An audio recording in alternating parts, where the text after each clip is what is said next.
पूजपाद बाबा पहले एक कहानी सुनाते थे। मथुरा में एक भंडारा हुआ, भरपूर सबको खिला दिया, सबको प्रसन्न कर दिया। और जब भोजन पूरा होने वाला था तो एक घोषणा कर दी, सबको 20-20 रुपया एक रसगुल्ला के साथ मिलेगा। लोगों ने सोचा थोड़ी सी जगह है और रख लेते हैं, कोई 2 रखा, कोई 4 रखा। फिर पूर्ण हो गया तो फिर घोषणा की गई कि 100 रुपया एक रसगुल्ला पर मिलेगा। लेने वालों ने फिर 2-1 और ले लिया। होते होते ऐसी परिस्थिति फंस गई कि 500 में भी एक रसगुल्ला खाने के लिए कोई तैयार नहीं था।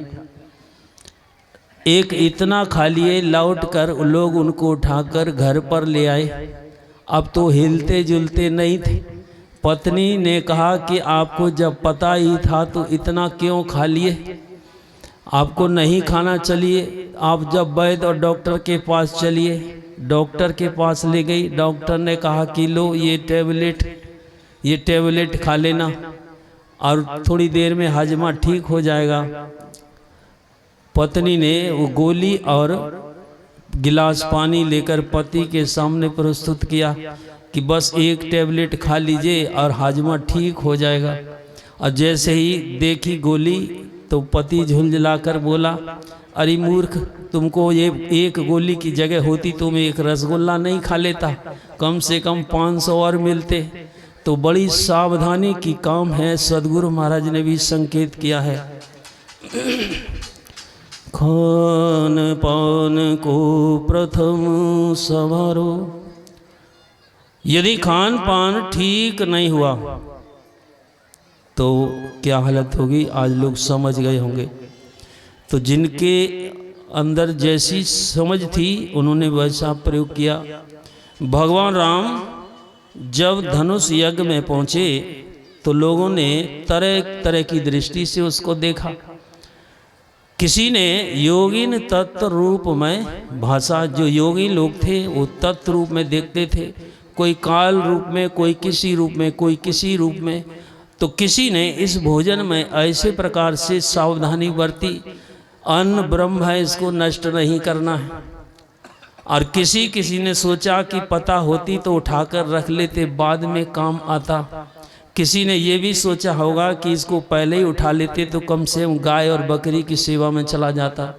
लेकिन जो भी हुआ, जिसने भी सोचा समझा, भक्तों की श्रद्धा थी और इस प्रकार का प्रयोग हुआ। पुराने समय भी ऐसा होता होगा। पूजपाद बाबा शाही स्वामी जी महाराज एक बार पटना जा रहे थे मनियारपुर से, और संयोग से हम भी उनके साथ में थे। और भक्तों की मंडली, जिसमें मंडली में स्वामी अनुभवानंद जी महाराज और सभी शिष्य, और बाबा के मन में हो गया कि जो बिहुपुर के पास आश्रम पड़ता है, कौन आश्रम बोलते हैं, नारायणपुर, बस वहाँ जो है उमानंद जी महाराज फोन कर दिए, भक्तों को फोन कर दिया गया। सब लोग गरम गरम हंडी जो है बोरा का बड़ा बड़ा सिर पर रखकर उसके ऊपर गरम हंडी, किसी में चावल, किसी में दाल, किसी में सब्जी, कितने प्रकार के व्यंजन वहाँ आकर के जब तक बाबा पहुँचे वहाँ आकर व्यवस्था। और फिर आश्रम में चौका चूल्हा, अब खाने के लिए हम भी फंस गए वहाँ। और हमारे बगल में यही सब महापुरुष थे और सब इशारा करते थे कि रख दो और रख दो। और हमारा कुछ ऐसा विचार रहता है कि ये खराब नहीं होना चाहिए, अब तो बेकार हो गया। लेकिन वो छोटा था, लेकिन आज जो फंसे वो ऐसे फंसे कि पहले कभी ऐसा दृश्य देखने को नहीं मिला था। तो खाने में यदि संयम होगा तो हम तो समझ गए थे क्या लेना है और क्या नहीं लेना है।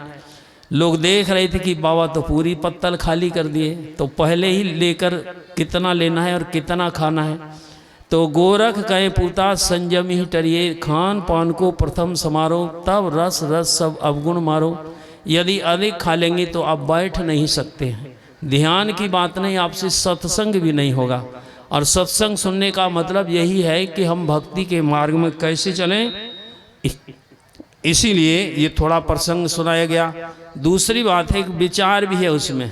यदि 4 समय ऐसा ही कार्यक्रम किया जाए और 10-10 लोगों को ये जिम्मेदारी दी जाए तो सब समय ये बड़ी तरीके से काम हो सकता है। एक साथ की अपेक्षा 4 बार में हो तो सबको सेवा का अवसर भी होगा और अन्न व्यर्थ भी नहीं जाएगा।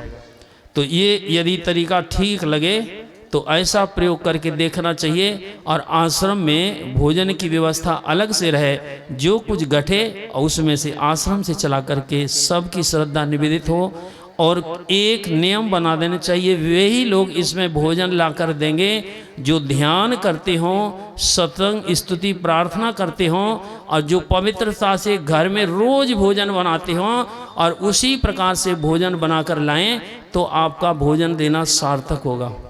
तो एकदम इस पर जो लोग बिल्कुल खरे उतरते हैं वही लोग अपना चाहे चटनी ला करके दें और चाहे कोई भी सामान ला करके दें, लेकिन जिनकी श्रद्धा दृढ़ हो ऐसे ही लोग जो सत्संग और ध्यान नियमित रूप से करते हों, विनी लोगों का यहाँ प्रसाद जो है इस तरह से स्वीकार किया जाए तब वो अधिक लाभदायक होगा।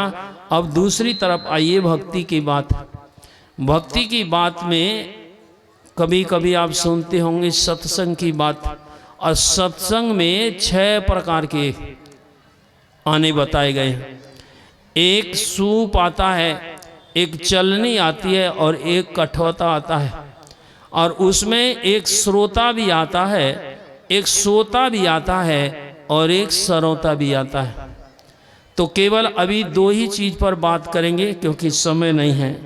एक तो चलनी और एक सूप।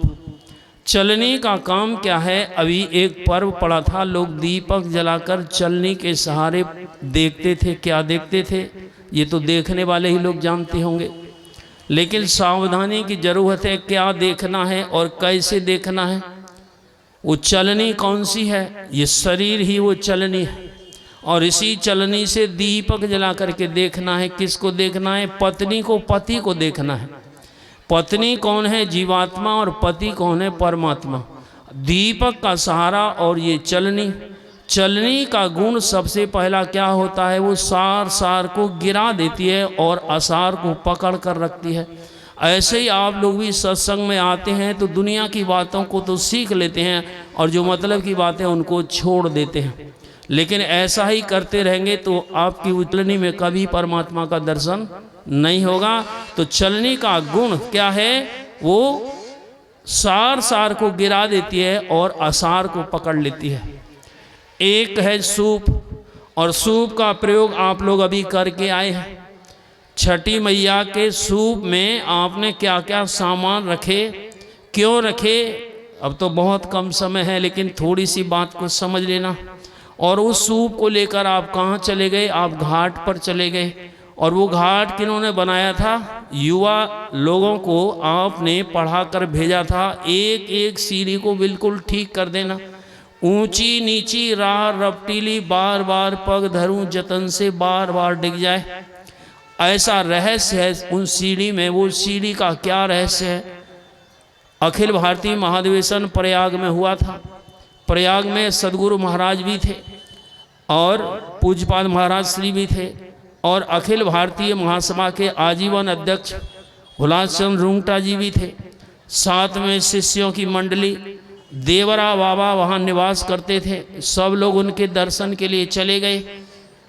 जैसे ही बाहर भीड़ हुई, हलचल हुई, तो देवरा बाबा अंदर छिप करके रहते थे। उन्होंने देखा और बाहर निकले, इतना ही शरीर दिखाई पड़ता था।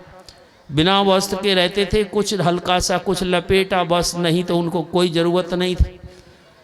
जब हलचल सुनी तो बाहर निकल कर आए और फिर उन्होंने लोगों से, जो मंडली थी, सबसे पूछा कि महर्षि में ही कहाँ रहते हैं? लोगों ने सरल भाव से कह दिया कुप्पा घाट में रहते हैं।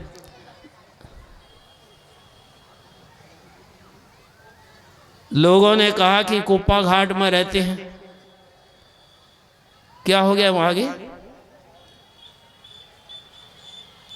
कुप्पा घाट में रहते हैं, लेकिन पूज्यपाद देवरा बाबा बोले कि नहीं, महर्षि में ही कुप्पा घाट नहीं, सुषमना घाट में रहते हैं। कहाँ रहते हैं गुरु महाराज? सुषमना घाट में। वो सुषमना घाट कहाँ? सदगुरु महाराज ने भी इसका वर्णन किया है। आप लोग भी रोज़ सत्संग में सुनते हैं, लेकिन वहाँ कैसे सीढ़ियाँ ठीक होनी चाहिए वो ठीक कैसे होती हैं, आप समझ गए होंगे सत्संग की इशारा क्या है। और उसमें आपने जो जो सामान सूप में रखे हैं, और वो सूप क्या चीज़ है। सूप जैसे कान हाथी के पास है, लेकिन ये काम उस हाथी से नहीं होगा। कौन करेगा? आप जैसे कान जो सतर्क होंगे, जो कान सतर्क होंगे, वही इस सावधानी को सीख सकते हैं और वही कामयाब हो सकते हैं। उस सूप में आपने क्या क्या सामान रखा है, बस 2-3 सामान तो बहुत हो, लेकिन अब समय नहीं है। उसमें एक हल्दी होती है, और हल्दी का मतलब क्या होता है? सबसे पहले उसका पीला रंग होता है, और पीला रंग चेतावनी होती है। जब चौराहे पर आप जाते हैं तो पीली बत्ती को देखकर चलना चाहिए। पीली बत्ती है तो जरूर बिल्कुल एकदम सचेत हो जाइए, और जैसे ही लाल होती है तो रुक जाइए, और हरी होती है तो पार कर जाइए। ठीक है, ऐसे अध्यात्म का वो रहस्य है, लेकिन सिर पर ले तो जाते हैं, लेकिन कहाँ रखना है उसके गुण को? ये सूप अर्थात सार सार को गहे रहे थोता दे उड़ाए। और सबसे बड़ी दवाई है, तरह तरह के रोगों में वो हल्दी काम आती है। कई दर्द, इसीलिए वो सब्जी में प्रयोग की जाती है, दूध के साथ प्रयोग की जाती है। अभी तो समय नहीं है, इसलिए जो है बहुत तरह की बात है। एक होता है सिंगाड़ा, जिसको पानी फल भी लोग कहते हैं। सिंगाड़ा इसलिए नाम है, उसके ऊपर 2 सींग अड़े हैं, और वो सींग जब तक अपने आप के अंदर हैं तो बगल वाले के अंदर वो सींग अर्थात आप कांटे चुबाते रहेंगे।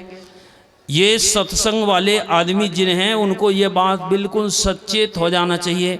जब तक आप बाहरी आवरण यानी उस सींगों को नहीं तजेंगी तो भीतर से जो हृदय है वो नहीं निकलेगा, और वो कैसे रंग का है और कितना मीठा है वो उसका गुण है, और उसको आप अपने सूप में लेकर के जाते हैं। सब चीज़ पर अर्थ है, लेकिन अभी तो समय नहीं है।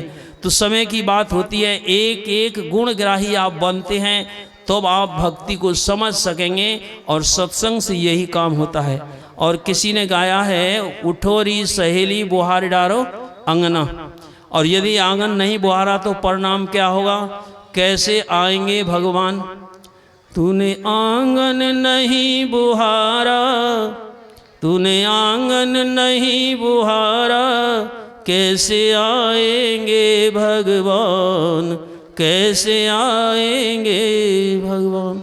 यदि गुरु को अपने हृदय में देखना चाहते हैं तो जैसा गुरु ने कहा है वैसा बनिए, सत्संग नित और ध्यान नित रहिए करत संलग्न हो। व्यभिचार चोरी नशा हिंसा झूठ तजना चाहिए। श्री सद्गुरु महाराज की।